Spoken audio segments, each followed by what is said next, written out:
Ladies and gentlemen, my name is Alex Bovier. And I'm Parker Bovier. And welcome to the Graveyard Shift. This is a podcast where we just mainly talk about hip-hop, what's happening, what's not happening, who's being the idiot, who sucks.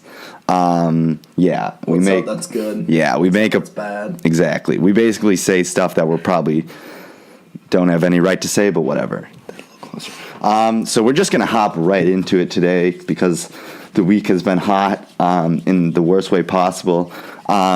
So for those of you who did not know, the rapper XXXTentacion passed away due to gunshot wounds after he was robbed, allegedly. He was 20. His name was Jose Onfrey. So this has kind of been dominating the media. I don't know, dominating my thoughts. It really sucks. I was a huge fan. I know you were a huge fan as well. Oh, yeah. And it's just, I don't know. It just proves again how terrible the internet is, just going on to the internet. I don't know. Do you have any thoughts that you want to start out with? Because this thing's really packed. You have to have been living in a hole to not have heard about his death by now. It's crazy. Like, it's great that, like, people get to, like, know about this so fast. And, like, but also it's crazy how much disrespect out there's been. Like people seem to think that the things that he's done just make it so that his death is justified, and it's pretty disgusting, some of the stuff that I've seen. Yeah, the moral equivalencies are crazy to me. The fact that people are able to even do that. I don't know. I was sifting through YouTube and I saw a podcast by Joe Budden talking about it, and I usually 95% of the time disagree with something Joe Budden says. But he was talking about Paul Rosenberg, who I used to respect a lot, who I actually lost a ton of respect for. And Rosenberg, I guess, was talking about X's passing on Tot 97, and he started it off by saying, well, he was no angel. Yeah, it's a good face. It's just, I guess my whole problem with the X passing, the way people are treating it, is like there's a time and a place for you to go off about like what he did and his charges, and most people knew about his charges. So bringing it up in the first place after his passing is completely irrelevant. You don't need to do that. There's a time and a place for that. That's not the time. That's just a fact. It's not like when Michael Jackson died or David Bowie died, people were like, oh, well, he potentially sexually assaulted a bunch of kids, or, oh, Bowie had sexual relations with a minor. No, that's not what you bring up right away. You remember what he did and how he pioneered, or how they pioneered pop and everything. So that was instantly my first problem, was people trying to draw these little moral equivalencies, which was super troubling to me. Not even troubling, just pissed me off. Especially, and again, like, this is going to potentially come off as bad, but when you see that someone has passed, it's not the time to hop on Instagram and become a social warrior. So one, hopping on Instagram and posting a story, anyone expressing empathy for the passing of X, you're just perpetuating sexual assault. No, that's not how it works. B, people are smart enough to not conflate like an artist condoning what they've done in the music they put out. So I think drawing that little correlation is idiotic as is. I could go off for days on this. I don't know. I'm really pissed. I don't even know really where to start. I think it's especially interesting how like the different sites have each like formed a mainline opinion on it. Like overall, I've seen Instagram has been the most compassionate, and but Reddit. The most I've been awful staying stuff off I've of seen, it. The most awful stuff I've seen has been on Reddit. People are just. I saw a post where it's just like a photo of his dead body and then like a phrase mocking him, and like I comment, Jesus. that's a little distasteful, because it's usually more than that, but yeah, that's a good way of putting it. Usually I'll just leave it, but that's ridiculous. Just a photo of the dead man and then just disrespecting him, and people just hopped on me. They're like, yeah, he attacked his girlfriend and everything. And, like, yes, it's legitimate that he had, like... That's a fact. Yeah, but like, it's again, the time and place. But I don't think that gives you the permission to celebrate the passing of a young man and post images of his dead body as a joke on the site. That doesn't make you like an angel for defacing or desecrating like a young kid. He was a kid. He was 20. And then the other thing, well, kind of going off of that is, I didn't even register this at first, and I think this is maybe like points out actually one of the things that's super wrong with society. Is the number of people like filming it, because my friend didn't tell me what I was looking at, and then I realized later it was a video of like the scene, and there were so many people just filming it, not doing anything, literally just filming his body, filming the car, like doing nothing. And like I think YG tweeted like, screw all, like, and I'll put it in a PG way, he's like, screw all these people filming, like you didn't do anything to help them. And like you act like you care. Like how can you say that if you're just out there filming and doing nothing? And I didn't even realize that at first. But on reflection, like that's crazy in a different way. That's like robotic. It's crazy how you can be that detached from reality where you see a dead body and you instantly think, oh, I need to film this. I need to go on social media. No respect for that as a person. No dignity. Chris D'Elia, who's a comedian, was talking about this on his podcast, Congratulations podcast. He was like, the lack of just dignity is ridiculous. And that's crazy. And I didn't even register at first, which probably points out how much of a problem this is. But that's crazy. I just keep saying that's crazy, but that's wild. That's your visceral, like, first reaction is to whip out your phone. I think while that it's definitely an issue that many people had that first reaction, just given the quantity of footage that there is, but also to kind of play devil's advocate, as much as I hate to just like say the other side for the sake of the other side, like I feel like to an extent what are they supposed to do, because like they're not going to be able to like help out really without getting in the way of the trained paramedics. And of course, then maybe just stand to the side, don't film it. Right. But I guess, yeah. I think there are definitely places to fault the people there, but I don't think you can fault them for like not helping, because I think the average person. Yeah, I'm not faulting them for not helping. Yeah, I get that, but it's just like, dude, if that's your immediate reaction, like the lack of respect you have for this child who has passed away is ridiculous. I mean, if you do that to anyone, that's ridiculous. The fact that you have just pedestrians whipping out their phones and filming is just purely disrespectful. There's no other way to put it.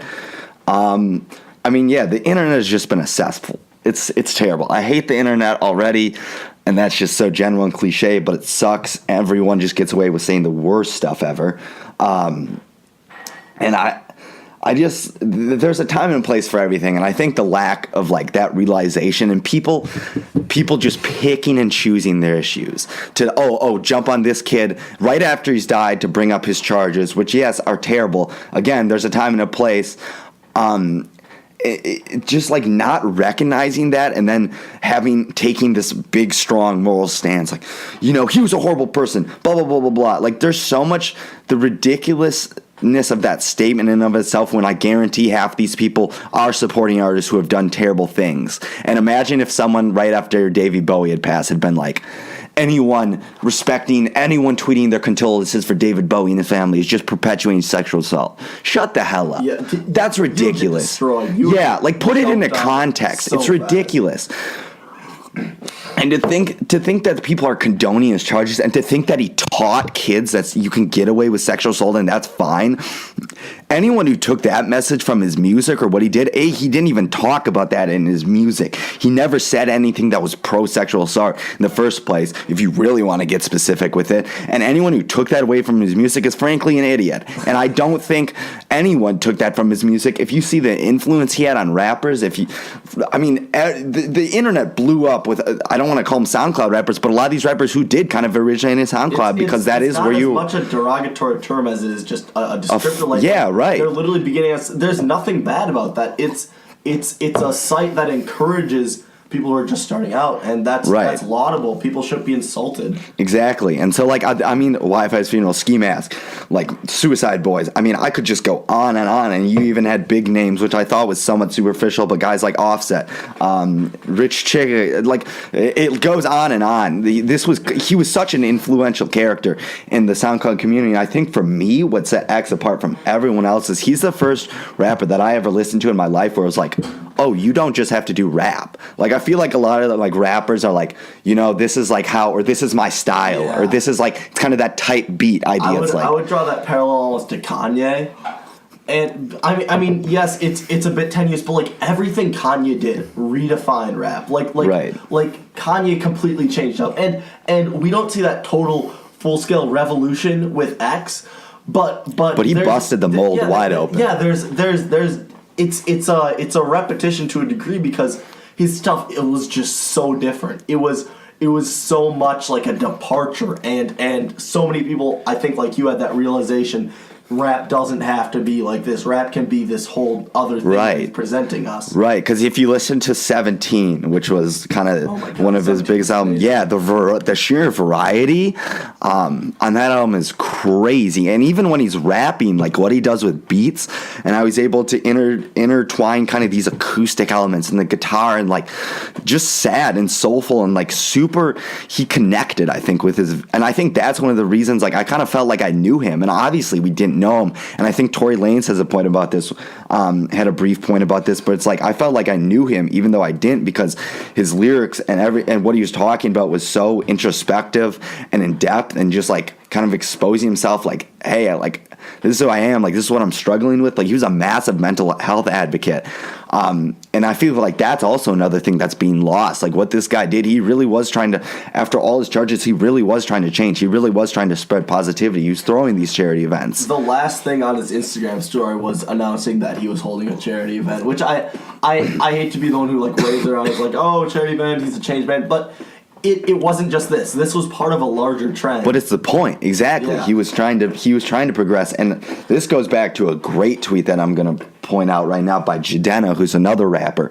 And he tweeted along the lines of like, hey, look at Malcolm X. Like Malcolm X, 20 years and under, he abused women. He was a drug addict pretty much. Like he was a thief. He had all these problems. But how do we remember Malcolm X as a pioneer for racial equality? I mean, Malcolm, I can't even go into right now because I'm not going to, but Malcolm X did so much for our society and where we are today. And we'll never get to see that from X. And you're really, I mean, again, this is not to justify anything he did. Like, what he did is completely wrong. But, like, we never got to see him kind of develop out of that. And it seemed like he was trying to really make steps in the right direction, try to right his wrong, so to speak. And so, again, like that Malcolm X, I mean, and there's so many other people that you can look at in society who just struggled as a youth, but were able to break out of it and still have the impact. And X, I think, already had that impact, a ton of impact. And so we never even got to see how far it could go. And that's like not one of the saddest parts, but like, I mean, that sucks. Yeah, to be frank, so much, which is like, at least that's a blessing, but also think of everything else he could have done. Right. It's like, I'm glad for what we have, but it's also like saddening because you can see so much more was coming and so much more could have happened. It's crazy. It's crazy. Like as you're talking about with 17 and just how much of a departure that was. Like I remember I like a little bit before I was listening to X. Right before I started listening to him, one of my friends recommended the album, and the only thing I had heard of X's was like "Look at Me" and like "Young Brats" and that sort of stuff, where they're just like screaming at you, right? Right. And I listened to the album, and I'm like, no way is this X, and I go up to the friend and I'm like, is it, how is this X? What?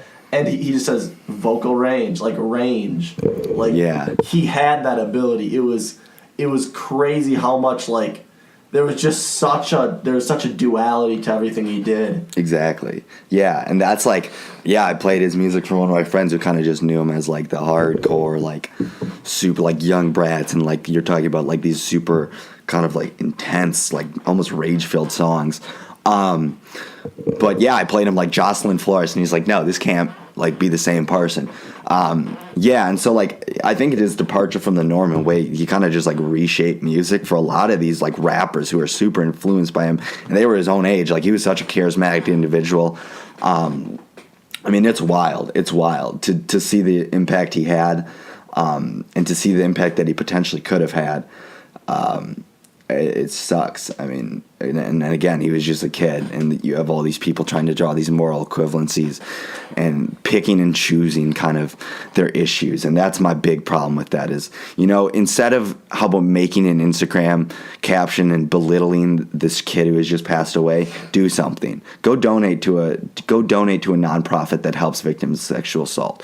Go make a change. Go volunteer in the community. Go put on a lecture in a school. Like, don't just take to Instagram and whine and cry about it. Take action. Like, this is the problem with a lot of politics. Is people love to just sit behind the computers and say whatever. And to an extent, we are doing that. But it's wild. It's like, go take the action that you want to see. Don't just talk about it. And again, this goes back to the time and place thing. Like, there's a time and a place. And if you're really that upset about it, then go and volunteer. Go make the change.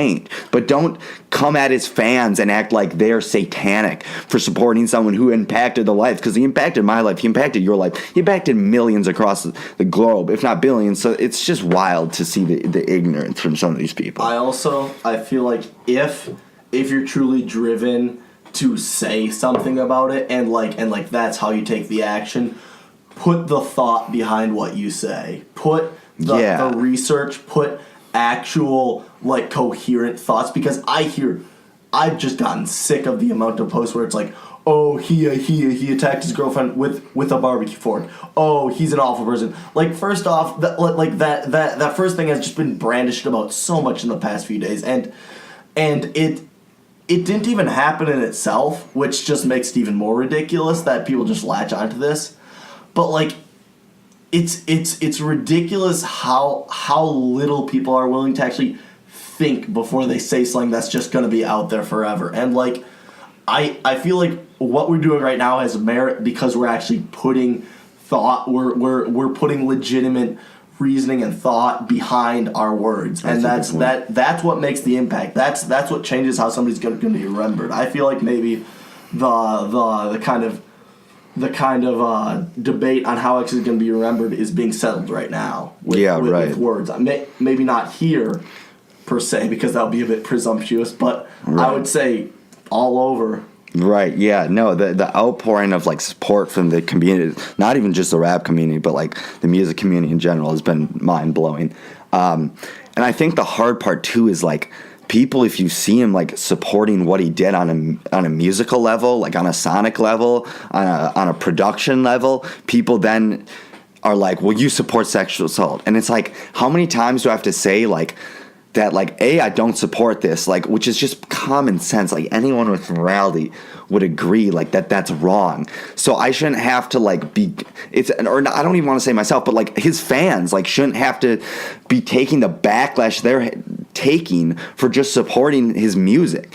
And then that gets into the whole issue of, do you separate the artist and music? And I think most people do. And so it's ironic to me that those same people are saying, oh, these people are wrong, oh, blah, blah, blah, blah, and just going off when it's like, let's look at who you support, not even the music world, in the film world, like just in life in general. There's so many people that it's just like, man, you're just being a huge hypocrite. And that's just like one of the most troubling things. Yeah. Is just picking and choosing your issues when you'd like be consistent. If you're going to have a problem with this, have a problem with everyone. If you're not going to have a problem with this, then don't have a problem with anyone. Like, you can't, that's not how it works. You don't just get to pick and choose what you want in your little room where you're on your blog. That's not how this works.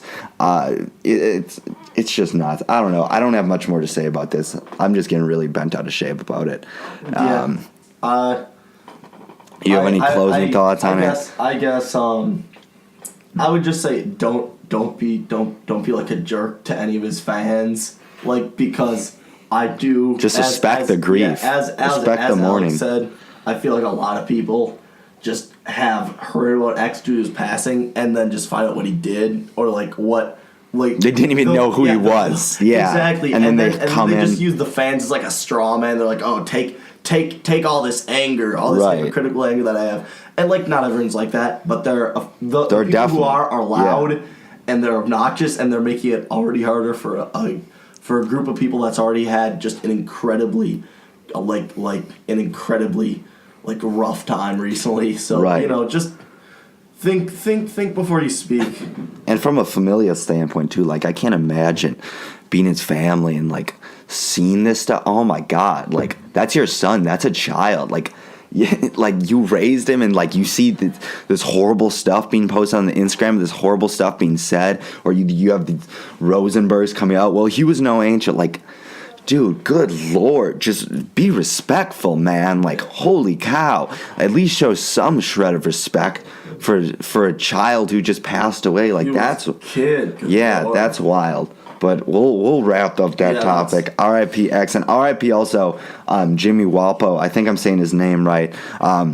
Rapper recently was shot like hours after X. I didn't really listen to his music. Yeah, was going to sign with Taylor Gang apparently. I listened to some of the stuff. It's pretty good. That does not matter. It's horrible that he got shot. Yeah. So R.I.P. to Jimmy Walpo. I know he had a strong fan base. Anytime someone dies, it's terrible. So R.I.P. to Jimmy as well, because that's horrible. It's been a horrible. This can happen. It's been a horrible week. So R.I.P. to X, R.I.P. Jimmy. Rest in peace. Yeah, no one. That's just terrible. So yeah, and we're going unedited, folks. We're just rolling into the next topic here. So. On that really podcast. On that bright note, we're gonna talk about Nasir real quick. So Nas just dropped Nasir recently. I know it was a week ago. We got around a little late to doing this show. But yeah, Nasir was Nas's 11th studio album. 7 songs. Yeah, produced by Kanye. Queensboro Bridge, they had a listening party, which is where Nas grew up. He grew up in Queens, and his last album was released in 2012. There had been inklings that this was coming out. There's Nas' album Done, which was on the DJ Khaled album in 2016. Nas's brother tweeted in 2017, Nas' album is almost done. 2018, we got the album. Do you have any thoughts off the top?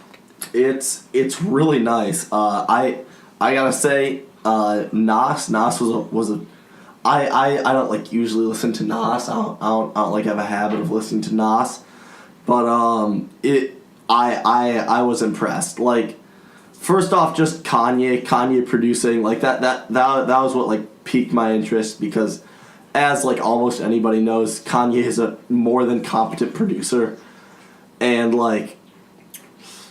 It did not disappoint. It was Kanye level. I would actually say I was a bigger fan of this than Kanye's actual album that he recently released. I would say for his more recent album, this is just me, I think to an extent his ego kind of got in the way of his actual production for that album. I agree with that. But for this one, he was just doing what he does best, which is make music. And it really came out well. It sounded polished. It sounded impressive. I was particularly fond of Not for the Radio and Cop Shot the Kid. Those were my 2 favorites. And I would like to go in them in depths after you say your piece, especially Cop Shot the Kid. I thought that was a very interesting one. Yeah, so, and I also, I have my issues with Kanye. I really don't like Kanye. I didn't like Ye. I like Kids See Goes. And again, Kanye's ego and what he said leading up to Ye, I think really did get in the way of me enjoying it, which again, like probably shouldn't. But the things he just said were so wildly outrageous that it really did kind of mess with my perception of the album, especially the way he tried to address it. It was like, come on, man. But it can also kind of show that you can still enjoy some stuff despite if you don't like support them. Right, I'm sure exactly. that not everyone supports Trump, and a lot of people like Kanye who don't like Trump, and Kanye likes Trump. It's a valid point. Yeah, and I mean, Kanye on a social level is far from a genius, but Kanye on a musical level is a genius to me. Production-wise, he's one of my top 5 favorite producers right now. I don't even like necessarily love his rap that much, but I think his production is crazy. I mean, just looking at some of these samples, like some of this is so discreet, it's crazy. He uses Hymn to Red October Basil, which is an orchestral, like, I guess hymn kind of for Not for the Radio. So that's on the production. Children's Story, a rap by Slick Rick, the famous Slick Rick.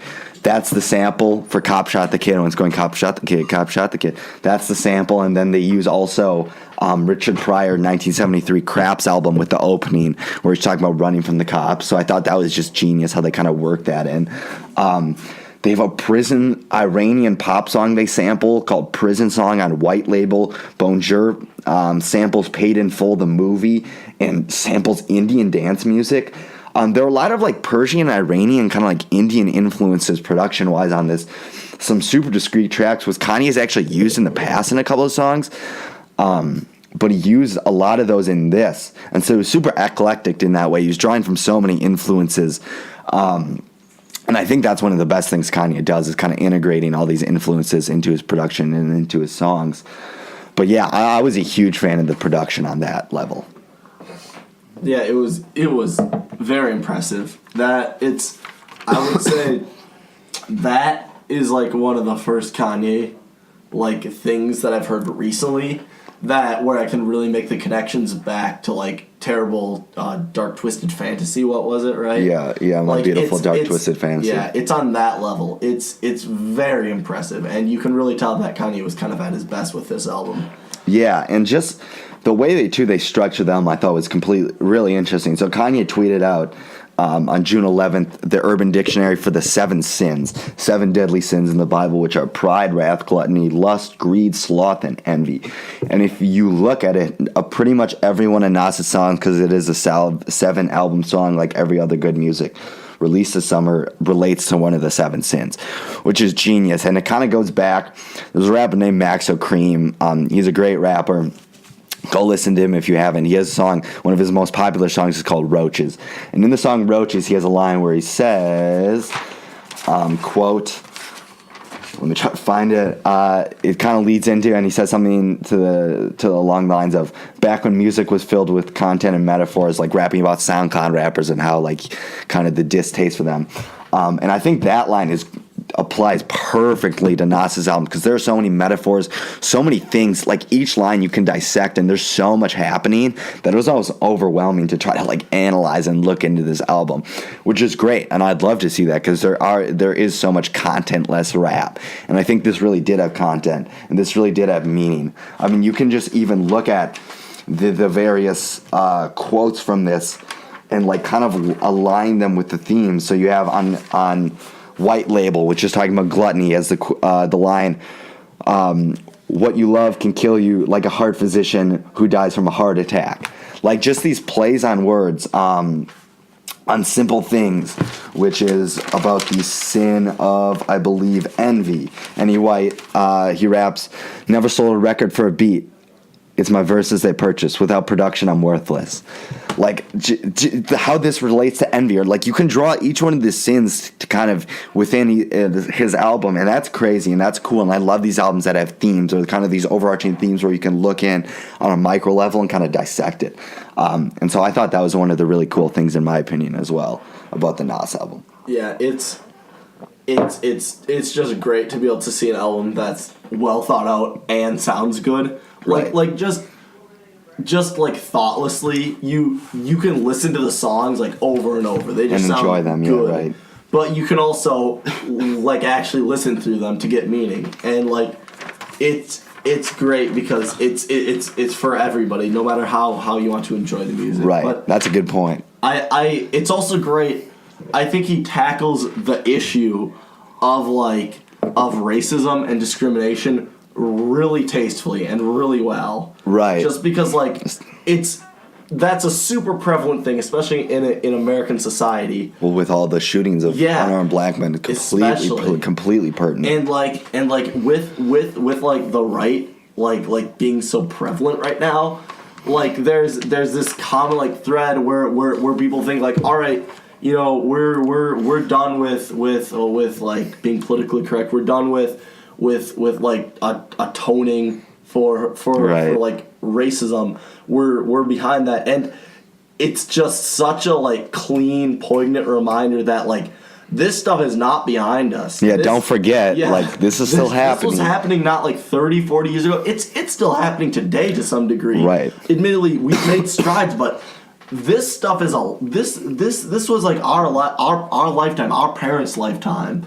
It's very recent, very fresh. Completely still happening. You can't bury it, and I think that's especially like well brought up in Cop Shot the Kid, right? Especially with like where you have the story about like back when there was that curfew for anybody who was African American.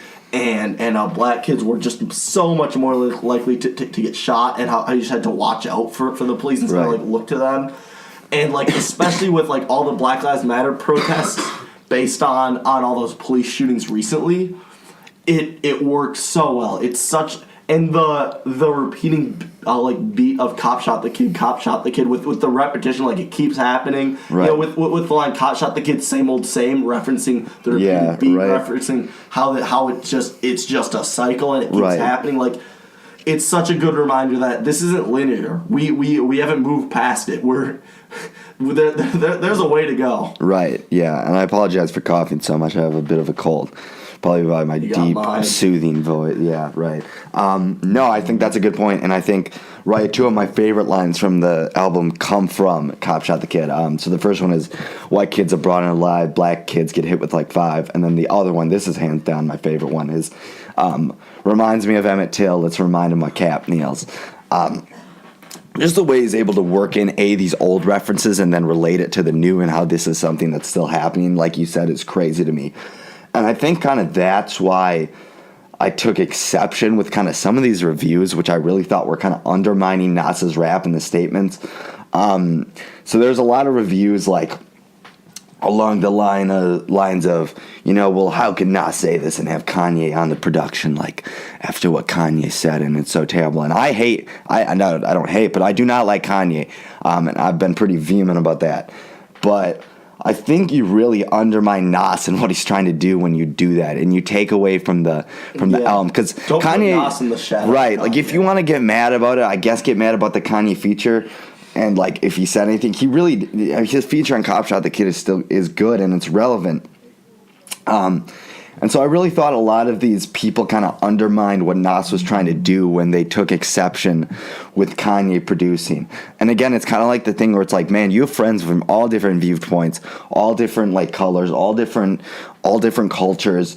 So to really get that nitpicky and to undermine Nas, who's part of good music, you knew Kanye was going to be on the production, and you let that impact your view of the album that much. And I guess a lot of people had problems with him not addressing what Kanye said. And again, like, Kanye said that stuff pretty recently, so I'm not sure, like, logistically how far along they were in production and finalizing this thing. But to let that completely, like, destroy your view of the album it's stupid. Yeah, it's stupid. It's nitpicky. Yeah. Sorry, you're good. And it's just like, and again, as a music reviewer, you have to take a critical standpoint, but, like, that's just, you're picking at hairs at that point, in my opinion. Yeah. I also think, like, to an extent, why does it all need to be addressed? Like I feel like you hear about like what Kanye did, you hear about like things Trump has said, you hear about that every day, and like it's kind of wearing on everyone, I would guess, and like also like Kanye's music already has tried to address that, and personally I really don't like people trying to address like their recent things that like they're getting roasted for. I don't appreciate like people tying in like their all their like political stuff like into it like that. It sounds bad. Like no, I get what you're saying. There's a point where like yeah, if there's a you just want to dissociate and enjoy the music. Yeah, I want to hear like it's escapism to a degree. It's like watching a movie that he has to make, and I will hear it, and there's a song that he's to sing, and I'll hear it and I'll appreciate it, but don't like tie in your own ego to it. Don't bring in your own like very personalized agenda. Do it for the greater good. Do it for the music, right? Well, and another thing, that's a really good segue actually. So there's a lot of talk about Nas, there was recently an interview with his ex-wife, I believe, Khalees. Shoot, I didn't write down her last name. But she's a pretty influential figure in Hollywood in general, and there was all these allegations that he would come home drunk and beat her, and like, again, just like, it's horrible. Again, that's horrible. There's no justification for that. There's no way to say that's okay. But a lot of people took issue with him not addressing that on the album. And again, that goes back to, like, I'm not sure how far along they were in production. Again, you can add in verses, but it's still like, if you're taking a certain stance on the album, you kind of need to keep it consistent. And my other issue was, like, what do you want him to say about the allegations? Because I feel like either way you're going to be unhappy. So if you're happy with him not addressing it, like, that's fine, whatever. Take offense of that. But what's he supposed to say? Because if he addresses it, excuse me real quick, sip of agua, there are two kind of paths I saw. So one, he admits and apologizes, which, like, probably would satisfy the most people. In the end, it's pretty empty. It's kind of just seems commercial if you're like, oh, sorry for doing this. Yeah. So, like, people were probably going to take exception with that. And then his other thing, his other kind of path that he could take was address it for his viewpoint and say, this is how I saw it. This is why I did what I did. And again, that's going to come off as bad because you can't justify those actions. And saying it from your personal viewpoint, it's like Kanye when he was talking about his TMZ interview, like, and he talks about it. I don't remember what song is it. In your music. Yeah, I mean, people want to hear it, but it's like a lot of people, right, and a lot of people look for music for this kind of escape from reality, or to kind of, like, reflect on reality. And I don't think people constantly want to be thinking about, like, these things that they're listening to.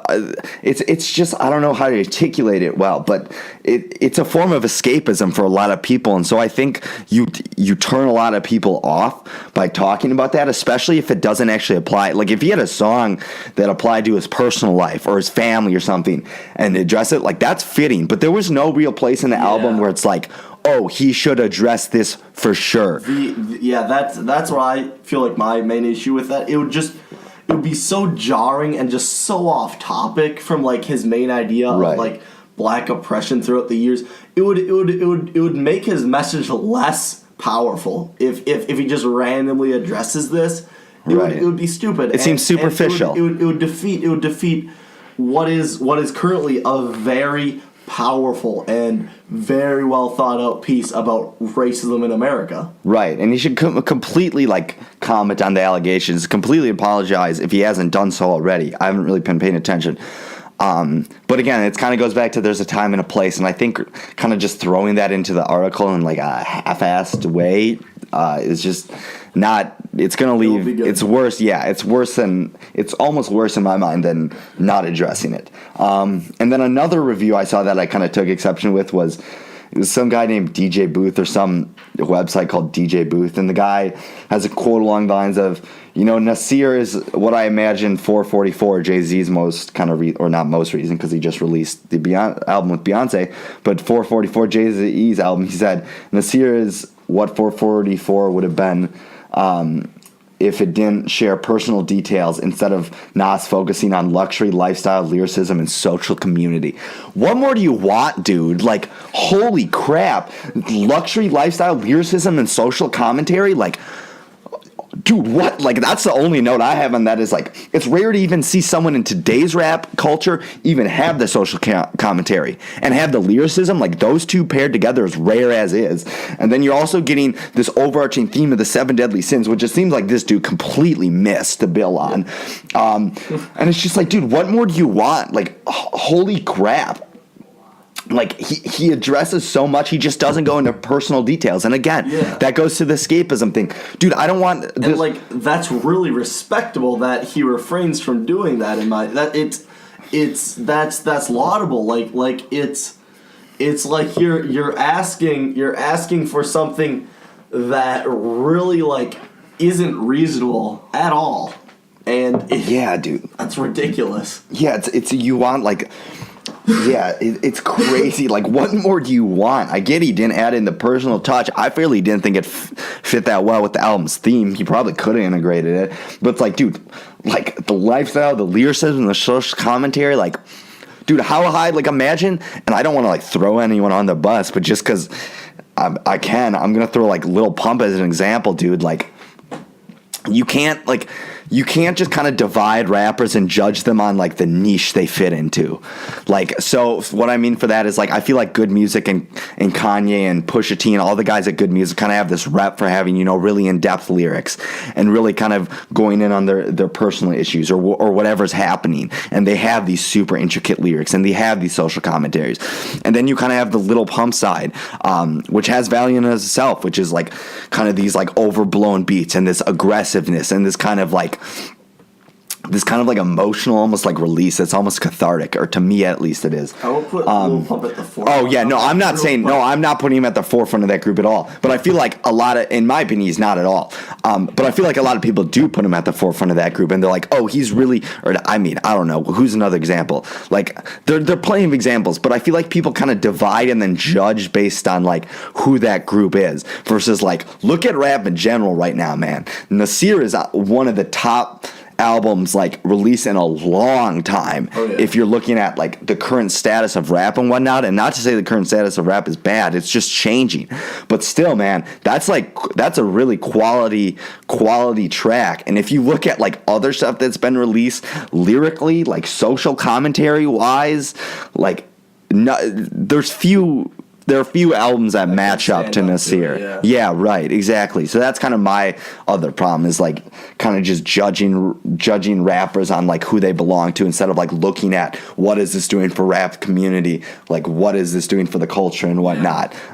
Seems like because that's what I took a problem with. Yeah, with that guy's complaint at that point, it seems so nitpicky. It sounds like you just want it catered to you, right? And I would say either pay someone to make it for you or make it yourself, buddy. Because if like you are that nitpicky, you are never going to be happy with anything unless it's perfect. Right. No, completely agree. Yeah.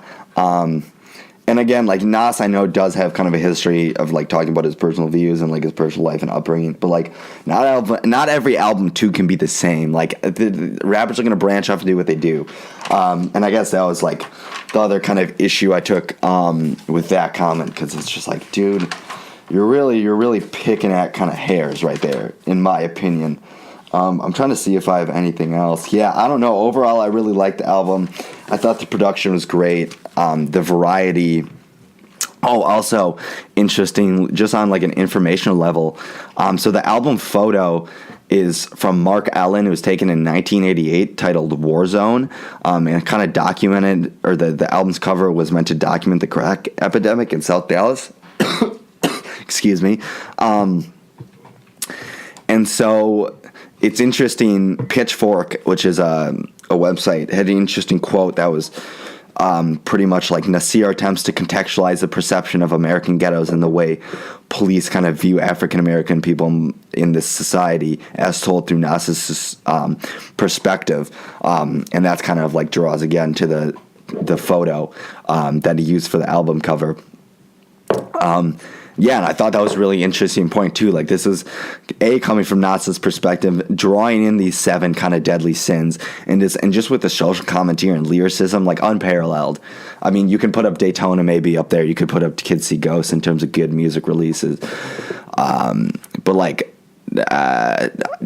Damn by Kendrick is one of like the last albums that like lyrically kind of like blew my mind, like this album, just because I thought there's just so much going on in this album. Yeah. So yeah, that's kind of my last thought on this. Again, I love the album. I thought it was super good. I've never even been a huge Nas fan, and maybe I just didn't grow up that generation where he was. I definitely need to listen to some more of his older stuff for sure, but I thought it was a super good album, production and lyrically. Yep. So also release, we'll just talk about it quickly before getting into kind of closing stuff, was J-Rock released his album Redemption. That was his third studio album. I liked it a lot. I don't listen to J-Rock a whole lot, but I thought there were a lot of interesting tracks. I think someone described it as like poppy at times, but also mixed with street imagery, and I thought that was really true. again, I don't really like using the word like poppy, but there were kind of these more like beats that weren't necessarily like as hard or core as you've seen in the past with production on TD and whatnot. But I thought also that kind of made it more, I don't want to say palatable, but like allowed people to kind of drew more people more to it, I guess. Especially for someone like J-Rock, who's really kind of, I mean, he already has been huge, but he's really kind of starting to like blow up, I feel like, on his own, especially with the new documentary coming out called Road to Redemption. Yeah, so I thought this album just kind of had growth and reflection, was like a big theme throughout it. There's some great lines, like on ES Tales, which is East Side Tales for short. He has a line where it says, "Black lives matter out here, no way. Cops get promotions while the family gotta pray." So kind of like similar to the Nas with the social commentary, which I think TD is always super good about too. And yeah, I don't know. There's a lot of good wordplay on this song. I don't have too much to say about it because we're a little short on time, and we went off so much on the X stuff. But yeah, I really like the album. Have you had a chance to listen to it? If you haven't, yeah, not yet. That's fine. But yeah, I definitely recommend listening to Redemption. People kind of described it as SoundCloud-esque, which I don't even know what that means. Like, it's just like trying to classify stuff and trying to think of something smart. But production-wise, lyrically, I thought it was great. Yeah, I don't know. I always like TD's production, and I think J-Rock has some great lines in here, and kind of the way he kind of combines the like more upbeat songs with also kind of this gritty street imagery, and kind of like can bounce it between the two is impressive. Yeah, so I really like the album. I just need to stop saying I sound like a illiterate dog, but whatever. Yeah, so should we get into the boss and losses of the week? Yes. Respectively. So, do you want to go your boss of the week first, or do you want me to go? You can. You can go first. Yeah, mine is short. I'll give you the honor. I never thought I'd say this. I mean, if you don't know who Tekashi 6ix9ine is, 6ix9ine, like, you have all probably been living under a rock. He's just nuts, trolling like a I was going to say like a king, but that's not really admirable at all. Trolling like a jester, maybe. That's a good one. But my boss of the week was the video of 6ix9ine running like a GTA character, Grand Theft Auto character. There's a video of him in like, I don't know, it looks like somewhere in Europe. And he... in underwear. Yeah, he's running around in underwear. I can't do it justice describing it, but like... To me, I thought that he was my boss of the week for that because it was just such a crappy week. There's so much like depressing stuff that happened, and then that just like popped. This was a rough week. Yeah, it was a horrible week. It was nice to see that. And like, I do not like 6ix9ine, but like that clip popped up on my like feed, and I was like, wow, this is funny. Like, I started cracking up just because it's hilarious, and I know I'm like going nowhere with what I'm saying right now, but yeah, I was I was dying. He looked like Trevor from GTA, running around like a fool. Yeah, so who do you have for your boss of the week? My boss of the week is also 6ix9ine. Whoever thought this guy would be the boss. Yeah. That's like rough. That shows you how rough of a week it was. Weird first 6ix9ine. podcast. Yeah, this is bad. It's not like, trust us, folks. It gets better. It'll get better, promise. We're starting downhill. We're moving. Yeah, it's only up from here. But yeah, also, I'm not a 6ix9ine fan, I wouldn't say. Interesting guy. Can't say I approve of much of the things he does, but I gotta say, in light of the X stuff, he actually gave a very sincere, like kind of realization, I guess, revelation. He apologized for doing all the trolling he's been doing. Said he's gonna try and stop. Which who knows how genuine that is, but it's good that he kind of realized. He did seem actually pretty shook because, like, from what I knew, he actually contacted X a fair bit. Like he allegedly was like on the phone with X like pretty like almost right before X got shot. So he seems very shook, and like if this can help him turn around, then I'm willing to accept one good thing coming out of this. Right, and it was a rare display of kind of emotion from someone who just seems to be doing the outrageous like trolling stuff. He came off as genuine. So yeah, I will give him. Yeah, I'll give him props for that. Should we get into losses of the week? Do you want to go first? All right, I'll take the first loss. I'm gonna give this loss to Lil Tay. Again, most of you probably know who Lil Tay is, but I'm not gonna say expect everyone to know who. She's been losing though since day one. Poor girl. If you don't know who Lil Tay is, then I respect you. It's probably you're better off. Yeah, Lil Tay. Save some brain cells. Saying she's a rapper is doing a disservice to rapping in general. She's like she exists. Yeah, she's the person, I guess, and she does quote unquote rap, and she does like quote unquote like she flexes on people.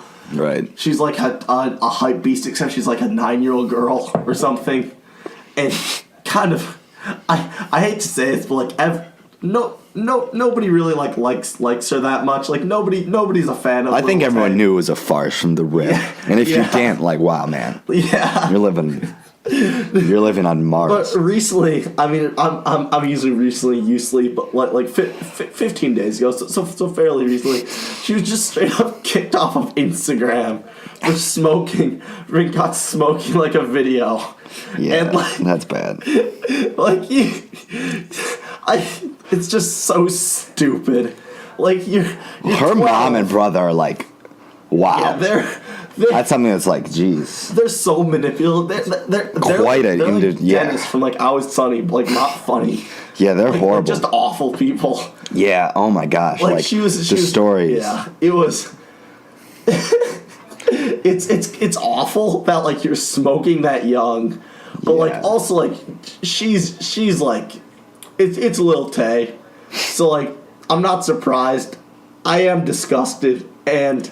Yeah, that's bad. Yeah. Also, recently she gave like a memoriam to Triple X, and like said he was like a father figure for her, and just like shut up, like don't say he was a father for you. Don't try and use this to like gain some notoriety, because this has got to be like the most flimsy attempt at like bringing up a name to try and get media coverage off of that. Which I would be really disgusted if it was anyone else, but it's Lil Tay, and I'm like already disgusted with her, and like I expect nothing less of her. Right.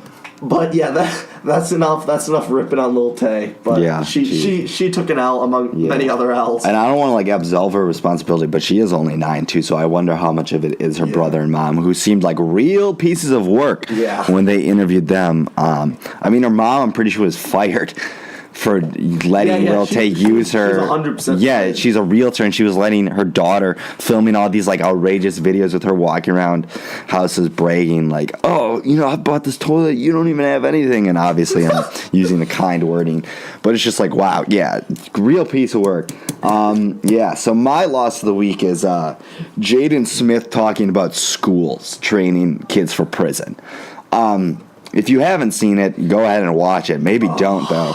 Jaden Smith is talking, I don't know what radio show, but he's talking basically about how schools condition kids to go to prison. And he has all these genius points, like, the long hallway. That one was like the worst. As soon as I heard long hallway, I was like, dude, you just lost all credibility. He's like, the long hallways, they're just like prisons. They train us. And there's too much authority in this subservient, like, way of acting as authority. It just came off as extremely privileged. Jaden Smith has been homeschooled almost his whole entire life. His dad's a goddamn millionaire. His mom is a millionaire. His sister might be a millionaire. He's probably a millionaire. Yeah, so Jaden it's like Smith has never not had access to and for kids who need to go to school, like to be successful, for kids who that elevates them out of like poverty, for kids who draw on the extracurricular programs like on a practical level from school, like you're just undermining like that whole aspect and just like neglecting to mention that, because it helps so many kids. Schools keep kids out of prison. Yeah. If anything, it is. So it was extremely privileged opinion, just like off the rip. It's like, dude, how out of touch with reality are you? Ridiculously out of touch. So I thought that was like whack as is. I don't know. He just like. I shouldn't even be analyzing this because it was just not a good opinion. But it's just like, dude. I think it's deep enough to be analyzed well. Right. It was just like someone just trying to say something that like would get them in the headlines almost. Because it was just so unintelligent. And it's like, dude, what are you talking about? You're talking from the most privileged standpoint ever. And like, those kids who are, you're saying like, oh, it makes them subservient to authority. Like the kids who are going to be successful and be groundbreaking and be entrepreneurs and redefine music or business or whatever, or who go on to like be these massive pioneers. Like that's not a problem for them. They're going to do that from the get go. School is not the one that's like suppressing them. If anyone, school is kind of giving them skills to learn how to do that to an extent. To an extent, yeah, right. So like. Yeah, it was just nuts. It was like, I'm not going to liken it to Jake Paul dissing teachers in that music video because he does that. But, like, it was along the lines of, it's like, it was along the lines of, like, dude, you're just hurting yourself. Like, stop, please. Yeah. Also, like, just statistically, like, everyone goes to school, basically. Mm-hmm. And everyone is not in prison. And there is a massive portion of the population that has went to school and has not went to prison. Yes. So just, what are you saying, Jaden? Yeah, Jaden, you got slapped with an L right there, bud. Yeah, so that pretty much does it for us. I don't know. Do you have anything else you want to talk about? I'm getting hit with the hiccups right now, so all right, it's good that we're done when we are. Yeah, right. Good time to stop. Oh, also, sorry to bring this up. I do have one more talking point, and it's brief. Well, kind of two. They recently released the XL freshman list. I don't know if you saw this. I saw it. Ski Mask, Slump God, Lil Pump, Smoke Perp, JID, Stefan Don, Black Boy JB, YBN I'm Here, Wi-Fi's Funeral, Lil Skies. I thought Ski Mask was on last year, really? Nah, he didn't make it on this one. That's a shame. Yeah, and so like there were a ton of people who really butthurt like usual about not getting on XXL. And I think like Black Boy had a post about this, and someone else had a post. It's like, dude, really, you care this much about this one little list? Like, if you're gonna be successful, you're gonna be successful. We're in a day and age now where you don't even need this like validation. You shouldn't need validation as is. If anything, just let it motivate. Right, exactly. Get on next year. Yeah, and I feel like XXL's honestly lost a lot of credibility for leaving the people who they have off the list. Like I know Lil Xan wasn't on the list, and a lot of people were pissed off about that. And I mean, there are others, I'm sure, who I'm like not even thinking about. Lil Skies didn't show up to the photo shoot, like rightfully so. Just because it didn't feel right. And like Wi-Fi's Funeral said he saw them like pretty much remove Lil Xan's name over time from the list for no apparent reason. So like there's all these things where it just seems like XXL is continuously losing credibility. And so like taking a problem with that as a rapper is just like, who cares, man? If you're going to be successful, you're going to be successful. There are plenty of guys who did not make that list, like Young Bands, Landon Cube. I mean, you can just go on for days, dude. YBN J, like YBN Corday. I don't think I said his name right, but like there are a lot of dope people who are coming out or have been out who didn't make that list. Like Lil Xan, I think is alright. So yeah, like you don't need to XXXL to validate your success. You're going to be successful regardless. Absolutely. Just keep doing on and keep going and make music. So that was my thought on that. Yeah. And screw Tidal. That's my last thing. Beyonce and Jay-Z dropped their new album over Tidal, which I'm pretty sure they have like partial ownership if not full ownership. And it's just like, dude, stop using Tidal. No one uses Tidal. Like this is just a dead venture.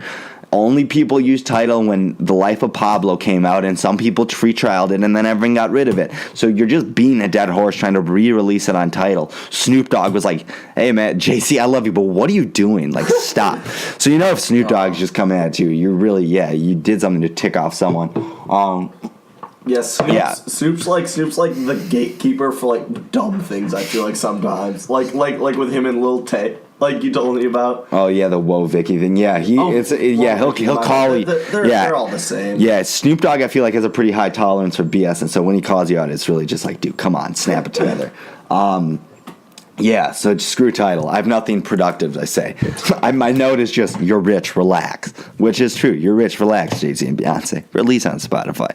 I know you don't care about the numbers. Who cares then? Release anywhere.